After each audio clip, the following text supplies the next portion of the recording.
Assalamu alaikum warahmatullahi wabarakatuh. Hope you're doing well. We're continuing our reading of St. Thomas Aquinas' Summa Theologica.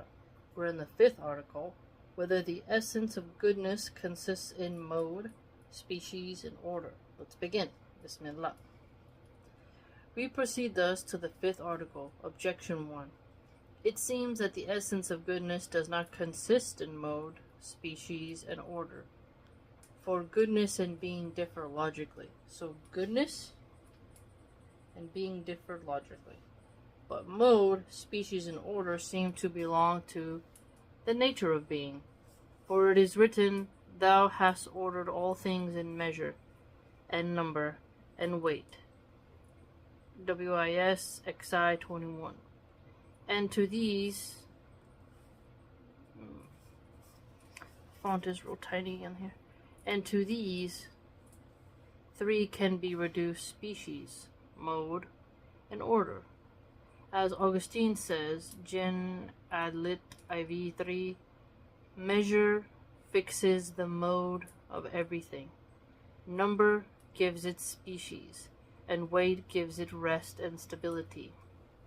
Therefore, the essence of goodness does not consist in mode, species, and order.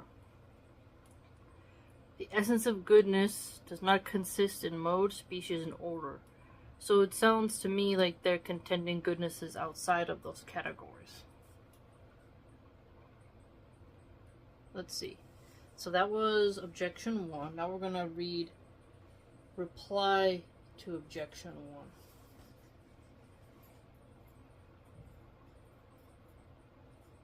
These 3 only follow upon being so far as it is perfect, and according to this perfection, it is good. Hey, what did you guys see what he did there? So those categories, they're being perfect. They're going to have some perfection in them, which is good. Kind of see it from both sides, though. I see what they're getting at. Okay, here's Objection 2. Further, mode, species, and order are themselves good. Therefore, if the essence are themselves good, therefore, if the essence of goodness consists in mode, species, and order, then every mode must have its own mode, species, and order. The same would be the case with species and order in endless succession. Endless and succession.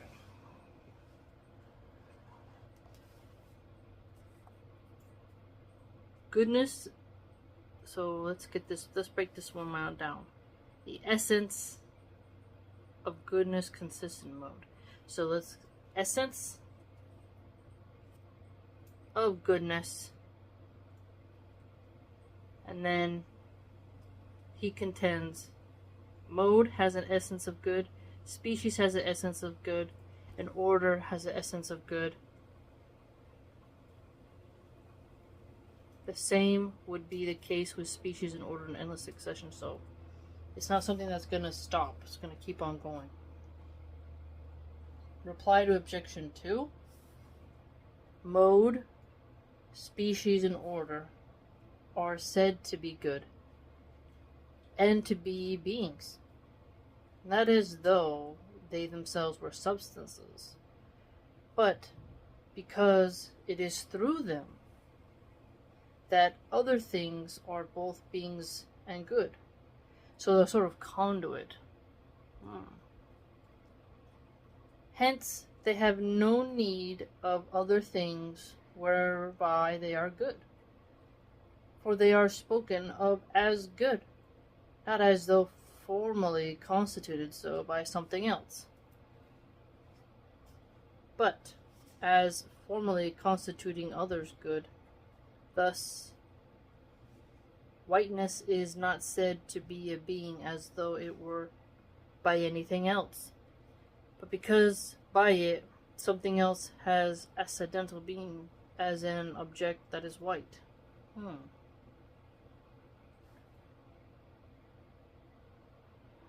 So the mode, species, and order have an essence of goodness in it. He contends that mode, species, and orders are said to be good, but not as though if they were a substance.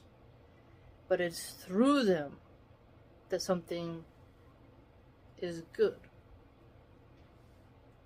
So the example of the white paint, to say the color white is good, but when you paint something and you have this object, you're like, what color do you want? Oh, I like white. Oh yes, white is good for this particular spot. You can't just call it bad, but it's like because it's that color, the paint has been utilized and allowed this white object to come into being and be seen as good. Perception is what it sounds like this is getting at. Objection 3. Further, evil is the privation of mode, species, and order. But evil is not the total absence of goodness. Ooh, what? Let's see. Evil is not the total absence of goodness. Therefore, the essence of goodness does not consist in mode, species, and order. Reply to Objection 3. Every being is due to some form. Hence, according to every being of a thing, it is mode, species, and order. Thus, a man has a mode, species, and order as a man, and another mode, species, and order as he is white, virtuous, learned, and so on. Okay, so this sort of... I think they get what they meant by, like, succession, then. Because you got an endless expression of mode, species, and order. Sort of like dividing the person down, and then through that, each one of those can be good in their own way. So he can belong to the order of virtuous, and then that virtuosity, you break it down. According to everything predicted of him, but evil derives a thing of some sort of being, as blindness deprives us of that being which is sight. Yet it does not destroy every mode, species, and order, but only such as follow upon the being of sight. Aha. Okay.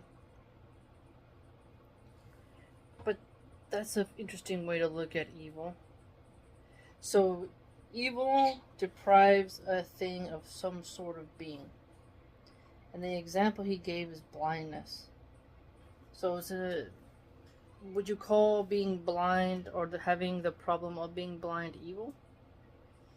So, deprivation, evil, one of the essences of evil is deprivation of something?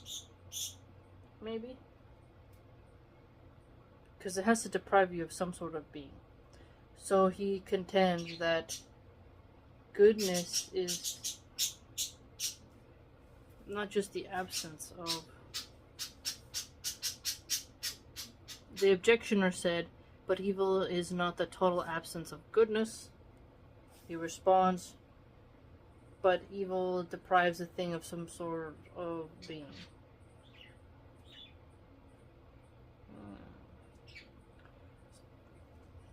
Very tense idea right there. Objection 4. Further, that wherein consists the essence of goodness cannot be spoken of as evil. Ooh. If there's the essence of goodness is something, you can't talk about it as if it's evil, he said. Yet we can speak of an evil mode, species, and order. Therefore, the essence of goodness does not consist in mode, species, and order. Reply, Objection 4. Augustine says, de nat boni XXIII. Every mode as mode is good, and the same can be said of species and order. But an evil mode, species, and order are so called as being less than they ought to be, or as not belonging to that which they ought to belong. Therefore, they are called evil, because they are out of place and incongruous. That's an interesting way to look at it. So, every mode, as mode, is good. But when it becomes evil, it's because they are being less than what they ought to be. They're not where they belong, essentially. And you're going to call them evil because they're out of place. So this sounds sort of like a deviation, like a... You start off good, but if you start to become bad, you're bad because you've deviated from the good, and now you're not where you were supposed to be. So everyone is supposed to be good. Sounds like a direction, like here, when they're talking about that. Objection 5. Further, mode, species, and order are caused by weight, number, and measure, as appears from the quotation from Augustine, but not every good thing has weight, number, and measure. Well, that's interesting. For Ambrose says, Hexam I9, it is of the nature of light not to have been created in number, weight, and measure. I was just trying to think what's something that is outside of that, and they just said light. Therefore, the essence of goodness does not consist in mode, species, and order. Wow, that's fascinating. So they use the example of light to show that goodness can exist outside of those three categories. But could one say that light is a mode? You know, I wonder.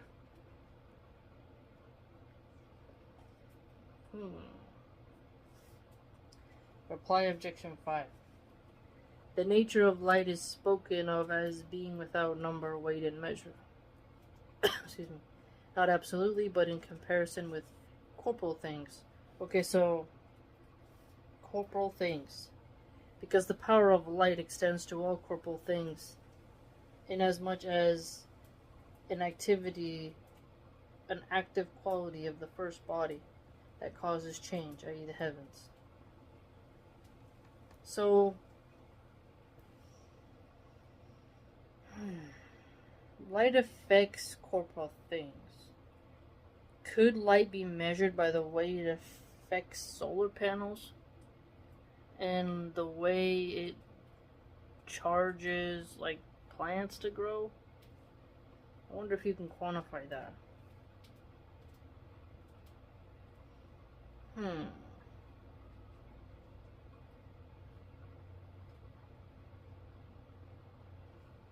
On the contrary, Augustine says, De nata boni I, these three, mode, species, order, as common good things, are in everything God has made. Okay, so mode, species, and order are in everything God has made. Thus, where these three abound, the things are very good. Where they are less, the things are less good. Where they do not exist at all, there can be nothing good. But this would not be unless the essence of goodness consisted in them. Therefore, the essence of goodness consists in mode, species, and order. I answer that everything is said to be good so far as it is perfect. Ooh. I think that's an interesting way of looking at it. So you can call something good so far as it's perfection. For in that way only is it desirable. So it's something is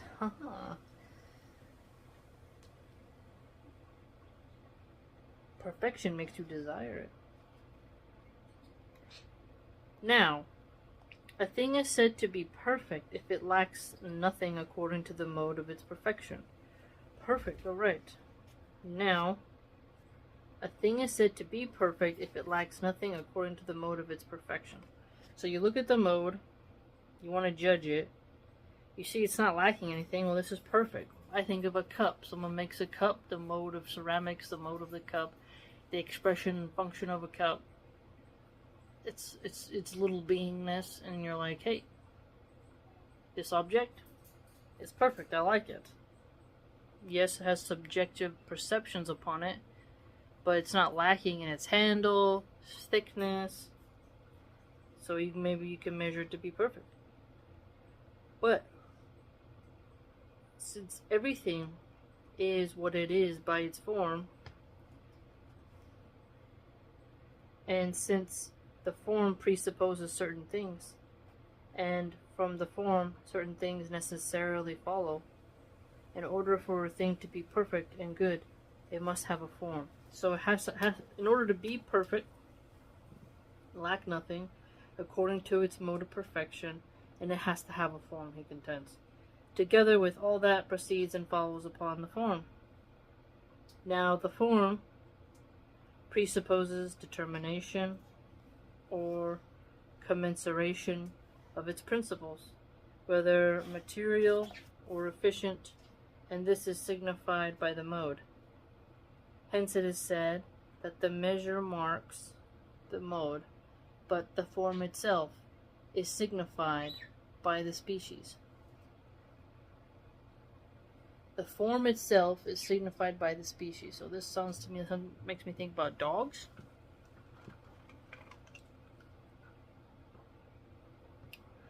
Like the snout of a pug, bulldog.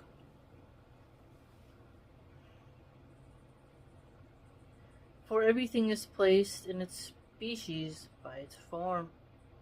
Hence the number is said to give the species, for definitions signifying species are like numbers. According to the philosopher Metaphysics, for as a unit added to or taken from a number changes its species, so a difference added to or taken from a definition changes its species. Okay. If you've added something and it's become different, well, now it's changed to a point where you gotta recategorize it. Further upon the form follows an inclination to the end, or to an action, or something of the sort. For everything in so far as it is in fact acts and tends towards that which is in accordance with its form. So a form will follow an inclination to its end. A form will have an action, something related to that. Now, the action is going to tend towards something which is in accordance with its form.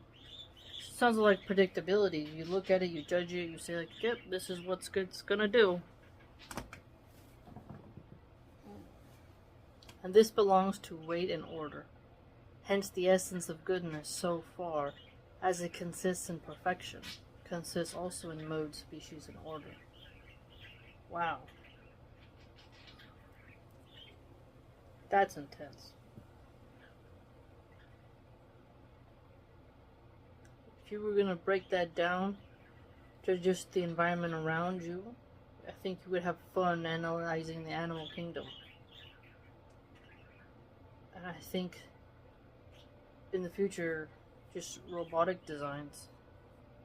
What's the mode of this robot? What type of robot is it? What's its order? The most coolest part, I think, is when it talks about how when something is out of place, they're not where they're supposed to be. And that's them being less than they ought to be. So if you're being bad, you're being evil, you're in your evil mode, well, you're being less than, and you should actually do better and get in the right place because you're out of place. That's a cool way to look at it. What do you think? It's a pretty dense reading, but like I said before, it gets you thinking. Nice. Very enjoyable. If you'd like to support my work, you can do so by going to www.subscribestar.com/MilahanArchive. Hope to see you there.